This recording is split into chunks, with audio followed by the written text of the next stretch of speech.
Ajajaan olaanaan ABO Marroo Dirribaa Taanzaaniyaatti marii nagaarra jiran tibbana marii karaa zuumii bakka bu'oota deeggartoota ABO waliin taasisaniin Oromoon hojiin ijaaramuu qabu jedhan. Mariin nagaa mootummaa Itoophiyaa fi ABO gidduutti guyyoota 10 oliif Taanzaaniyaa magaalaa Daar es Salaamitti gaggeeffamaa jira. Mariin kun yoom xumurama kan jedhuu fi wal hubannaa akkamii irra gahameera kan jedhu ilaalchisee odeeffannoon gahaan hin kennamne. Yeroo jalqabaatiif marii nagaa irratti qaamaan argamuun kan hirmaataa jiru Marroo Dirribaa Sadaasa 18 bara 2023 sa'a shaayii irratti dubbachaa jira jechuun karaa zuumii ergaa dabarsan. Garuu waa'ee marii nagaa itti jiran osoo hin ibsin hafan.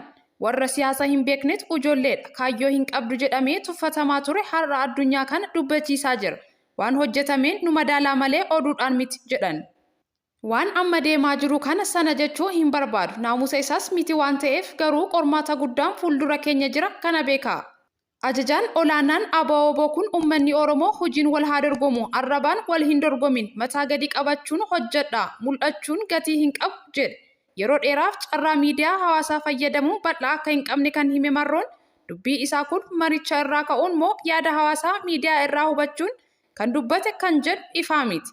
Waa'ee deeggarsa mallaqaa deeggartoota isaanii biyya alaarraa argamu yoo dubbatan ani gama koon mallaqniyyuu haa hafuu jechaa jira. Namuu ogummaa isaan haa ijaaramu jedhan. Dabalataan maqaa isaanii akka hin daldalamne gaafachuun namni yoo waliigaluu dadhabe waliigaluu dhabuu keenya irratti waliigallee taa'uun ni danda'ama jedhe. Sirna ijaarachuu feena dhaloota dhufuuf biyya akkamii sirna akkamii ijaara kan jedhudha. Nuyi ni dabarra garuu leegaasii akkamii keenyee dabarra kan jedhutu nu yaachisa jedhe. Marroon maaliif dubbii mallaqaa akka kaasan ifa ta'uu baatus karaa hannaa jiraachuu eeran.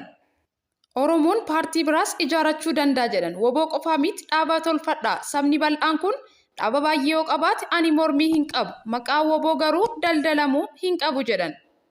Mariin nagaa mootummaa Itoophiyaa fi ABO irratti gama lamaaninuu namoonni torba hirmaachaa jiru. Gama mootummaa Itoophiyaan Ambaasaadder Reediwaan Huseenii fi Ministeera Haqaa Dr. Geediyoon Ximaaxiyoosii fi kan hirmaachaa jiru.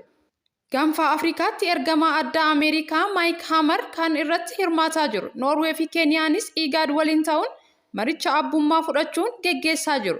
Gama ABO immoo Marroo Dirribaa fi ittaanaa isaanii Gammachuu Abbooyyee hirmaachaa jiru. Waggoottan 5 darban kana keessa godinaalee Oromiyaa adda addaa keessatti rakkoo nageenyaa hammaateera. Mariin marsaa lammaffaa kun yeroo geggeeffamaa jiru waraanni humnoota nageenyaa mootummaa fi ABO gidduutti godhamus aanaalee adda addaa keessatti cimee akka itti fufeeru jiraattonni mirkaneessaa jiru. Shawaa Lixaa Dirree Incinni Eddoo jedhamu Horroo Guduruu keessa aanaa Jimmaa Gannat keessattuu guyyoota 2 darban dhukaasni guddaan turuu odeeffanneera. Yeroo mariin nagaa geggeeffamaa jirutti maaliif lolli kun jabaate kan jedhu ifa ta'uu baatus kun kan jalqabaa miti. Yeroo mariin marsaa duraa Zaanzibaaritti geggeeffamaa turettis haalli wal fakkaataan mudateera. Mootummaan Itoophiyaa erga marichi jalqabee torbaaniin booda karaa ministeera dhimma alaa ibsa yeroo kennu marichi itti fufee jiraachuu ibse. Mata dureewwan marii maal akka ta'an iccitiin qabamaniiru. ABO fi mootummaa gidduutti mariin jalqabamuun wal amantaa fi wal hubannaan akka jiraatu taasisuu danda'a. Marii marsaa duraa irrattis qaamoleen lamaan wal hubannaan jiraachuu hima.